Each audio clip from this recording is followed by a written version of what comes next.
வாங்க, இன்னைக்கு நம்ம வீட்டில் வித்தியாசமாக ஒரு சாம்பார் வைக்க போகிறோம்.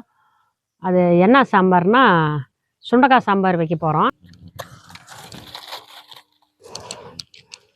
இப்போ பாருங்கள், தண்ணி ஊற்றலாம்.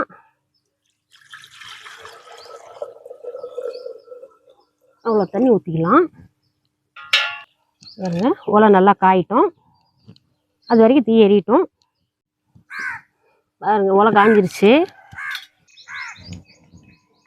பருப்பெல்லாம் சேர்த்து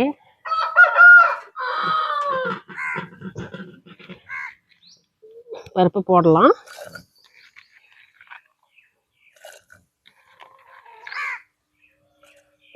இப்போ 6 பச்சை மிளகாய் போடுறேன்.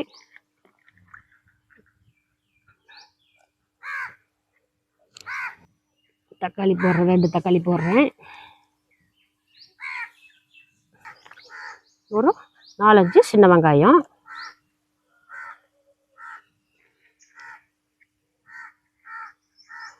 ஒரு 4 பருப்பு பூண்டு. நாங்கள் வெங்காயம் தக்காளி எல்லாம் வீட்லேயே நல்லாவே அலசிக்கிட்டு வந்துட்டேன். ஆனால் இங்கே குப்பை போட்டிருக்கறதுனால கொஞ்சமாக நல்லா கொஞ்சம் அலசி போட்டிருக்கிறேன். அதோடு பார்த்திங்கன்னா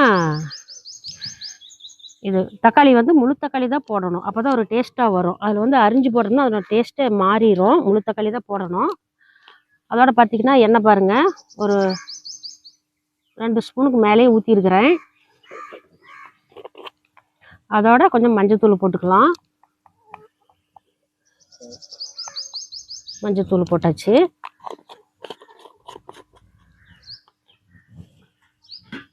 இதை அப்படியே வச்சு மூடி வச்சிடலாம். மூடி வச்சு தீயரிக்கலாம்.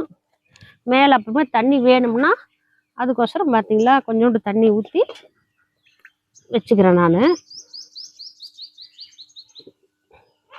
சுடுதண்ணி தேவைப்பட்டால் ஊற்றிக்கலாம், அதனால் ஊற்றி வச்சுருக்கிறேன். அப்படியே காயிட்டும். பருப்பு அப்படியே வேகட்டும். புளி இப்படி நல்லா உள்ளே போட்டு நல்லா அலாசி இப்படி எடுத்துக்கிட்டு அந்த தண்ணியை கீழே ஊற்றிட்டு அதுக்கப்புறம் வேறு தண்ணி ஊற்றி புளி ஊற வச்சுக்கலாம்.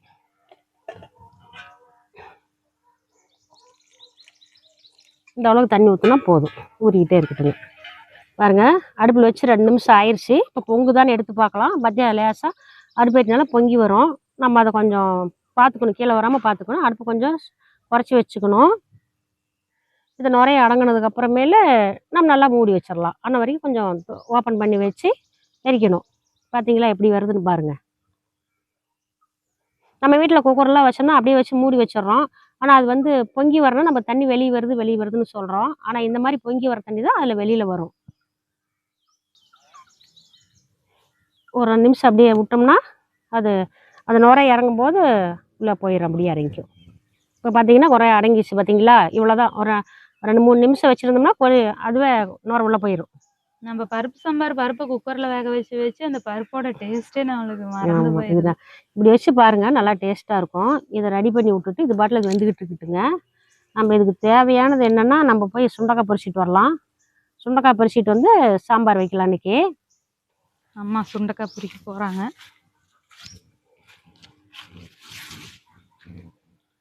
இந்த பூ பாருங்க, ஒரு பெரிய மரம், நிழல் தான் தருது. இதில் வேற எந்த ஒரு இதுவும் இல்லை. ஆனால் பூ நல்லா பார்க்க அழகாக இருக்குது. அம்மா வேற அதுக்குள்ளே அங்கே போயிட்டாங்க. இது என்ன செடி? எலுமிச்சஞ்செடியா கொழுமிச்சஞ்செடியாமா?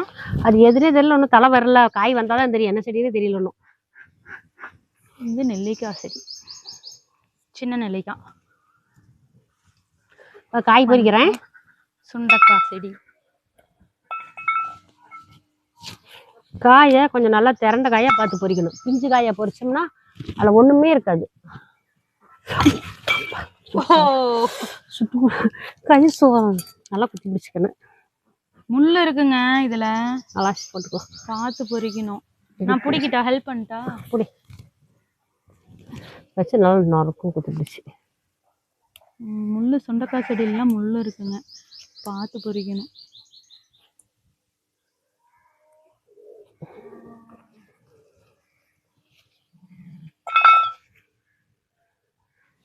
பாருங்க, சுண்டைக்காயை இப்படி பொறிச்சு நல்லா அலாசி வச்சுக்கிறேன். பார்த்தீங்களா, கல் கொண்டு வந்து வச்சுக்கிறேன். இந்த கல்லில் அதை 4 நாளாக போட்டு இடிக்கலாம்.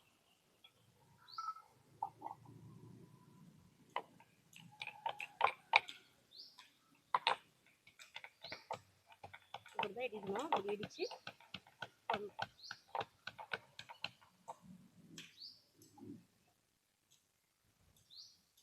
பார்த்தீங்களா, இதெல்லாம் இடி விட்டுருச்சு. மரங்கள் இடி விட்டுருச்சு. இப்படி தான் போடணும் குண்டாவில்.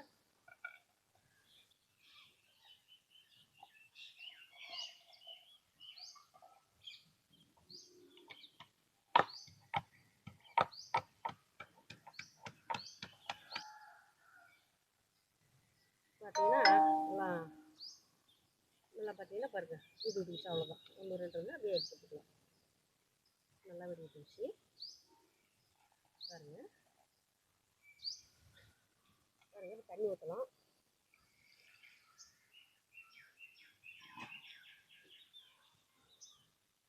துணியிலுக்கு இது நெருப்பு பட்டுற போகுது. தண்ணி ஊற்றி இது நல்லா அலாசிட்டு தண்ணி நல்லா இருத்துடலாம். அப்படி இருக்காவே போதும், ஒன்றும் தேவையில்லை. நம்ம பாருங்க, இப்போ நல்லா வேக வச்சு தண்ணி எடுத்துருவோம்.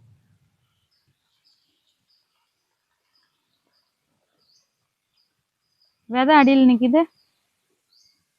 விதையெல்லாம் போட தேவையில்லையில. விதை வேண்டாம், விதை அப்படியே அடியில் நின்றுச்சுன்னா அது அப்படியே மேலாக எடுத்துடலாம். அவ்வளோதான். காய் மேலே வள்ளிருங்க. காய் மேலாக வள்ளிக்கு காயை அலாசி எடுத்தாச்சு. மேலே வள்ளி காயை போட்டுக்கலாம். இல்லை விதை இன்னும் இருக்குதே. 1 2 விதை வந்தால் தப்பு இல்லையா?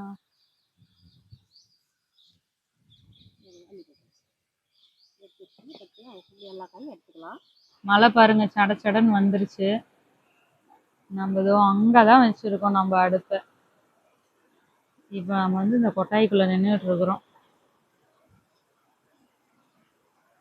மழை விட்டாதான் இனிமேல் நம்ம அடுப்புக்கிட்ட போக முடியுங்க.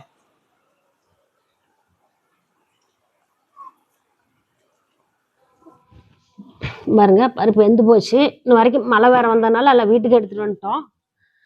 வச்சிருக்க முடியல. பருப்பு நல்லா வெந்து போச்சு. தண்ணி கொஞ்சம் இருத்துக்கலாம்.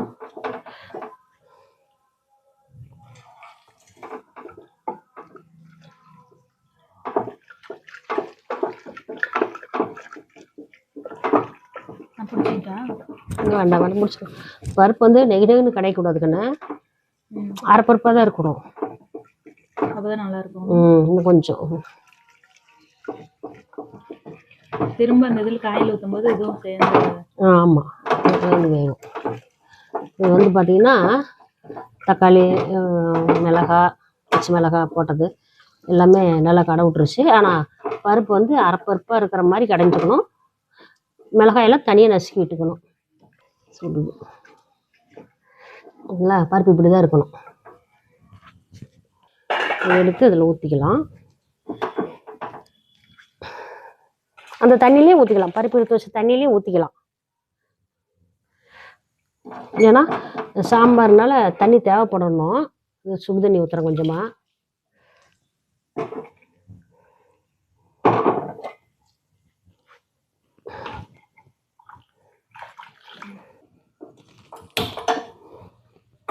இப்படி குழம்பு வச்சு சாப்பிட்டோம்னா காய் சுண்டைக்காயெல்லாம் போடுறதுனால நல்லா சத்தானது. தனியாக செய்கிறதோட இரும்பு சத்து நல்லாயிருக்கும். சுண்டைக்காய் வந்து அந்த அயன் கண்டென்ட் கம்மியாக இருக்கிறவங்க வந்து ரத்தம் கம்மியாக இருக்கிறவங்க வாரத்தில் 2 நாளைக்கு 3 நாளைக்கு சேர்த்துக்கிட்டோம்னா நல்லா இருக்குங்க. இது புளி குழம்பா வச்சு சாப்பிட்றதோட இப்படி கொஞ்சம் டிஃப்ரெண்ட்டாக வச்சு சாப்பிட்டோம்னா கொஞ்சம் நல்லாயிருக்கும்.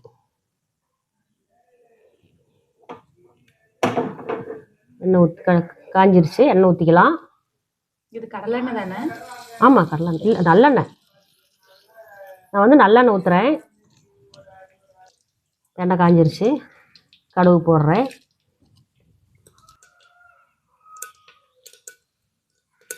கடுகு பொரியவே ஆரம்பிக்குது. இவ்வளோ நேரம் வெறும் சட்டியோட புகை தாங்க வந்து. இப்போ வந்து எண்ணெய் காஞ்ச புகை இல்லை. சீரக நாள் போடுறேன். சீரகம் போட்டதுக்கப்புறம் வரமிளகாய் உண்டா. வரமிளகாய் வந்து கில்லாத முழு மிளகாய் போடுறேன். போட்டதுக்கப்புறம் பார்த்தீங்கன்னா வெங்காயம் போட்டப்புறம் கருப்பில் 2 கூறி போடுறேன்.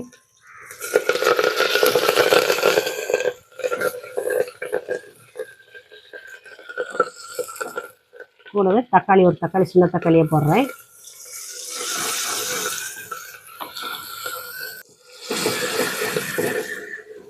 அதுங்களா இந்த அளவுக்கு வந்ததையும் காய போடலாம். சுண்டைக்காய் போட்டு, சுண்டைக்காய் வந்து கொஞ்சம் எண்ணெயில் நல்லா வணங்கணும். ஏன்னா ஆமாம், இப்படி போட்டுட்டோம்னா காய் நல்லா வணங்கணும். உப்பு போட்டுக்கலாம்.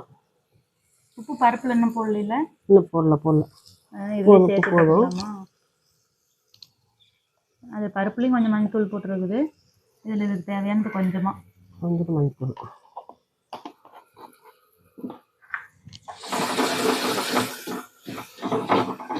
ஸ்பூனு சாம்பார் தூள் போடுறேன். அது கூடவே பார்த்தீங்கன்னா கொஞ்சோண்டு பெருங்காயத்தூள்.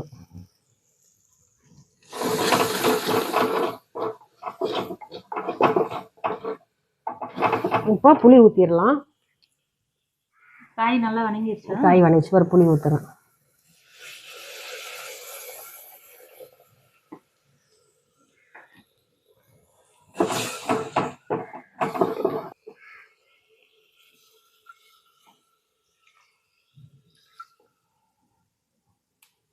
அப்படியே வேகட்டும். காய் வெந்து போச்சான்னு பார்க்கலாம்.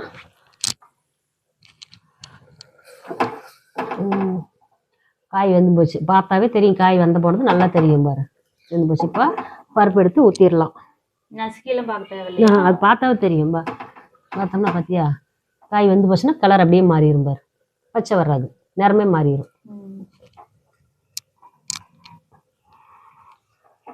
நம்ம கடைஞ்சி வச்ச பருப்பு எடுத்து உள்ளே ஊற்ற போகிறோம். இப்போ அதில் ஊற்றிடலாம்.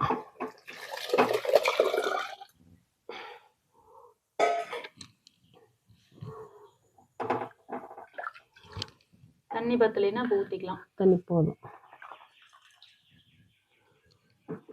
அப்படியே மூடி வைக்கலாம். ஒரு கொஞ்ச நேரம் கொதிக்கட்டும்.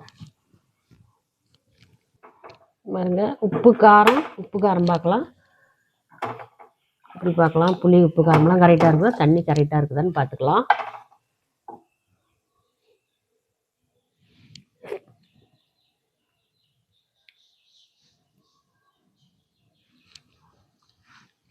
எனக்கு என்ன ரெடி ஆயிடுச்சான்னு பார்க்கலாம்.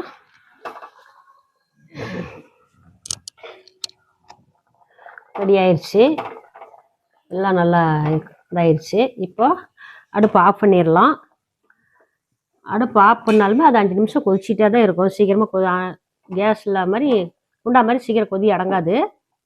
இது என்ன பண்ணால் கொத்தமல்லி தழை போடலாம். இந்த பருப்பு சாம்பாருக்கு கொத்தமல்லி தழை போட்டது நல்லா வாசமாக இருக்கும். சாம்பாருக்கே அதுதான் ருசி கொடுக்குது. போட்டாச்சு, மூடி வச்சிடலாம். கொஞ்ச நேரம் இருந்து எடுத்து ஊற்றிக்கலாம். அது வேறு குழம்பு ரெடி சாம்பார் ரெடி ஆயிடுச்சு. அது குழம்பு அப்படி அலாசி விட்டு ஊற்றிக்கலாம். இல்லை மேலே தண்ணியாட்டு இருக்கும், இப்படி அலாசி மூவியில் ஊற்றலாம்.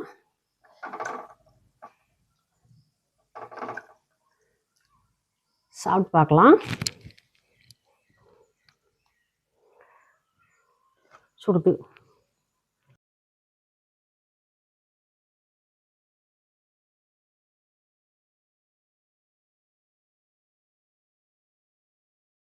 என் அன்பான சொந்தங்களே, இந்த குழம்பு போல இனிப்பும் காரமும் நிறைந்த வாழ்க்கை உங்களுடையதாக அமையட்டும். இந்த சேனலுக்கு ஆதரவு தந்த உங்கள் அனைவருக்கும் நன்றி.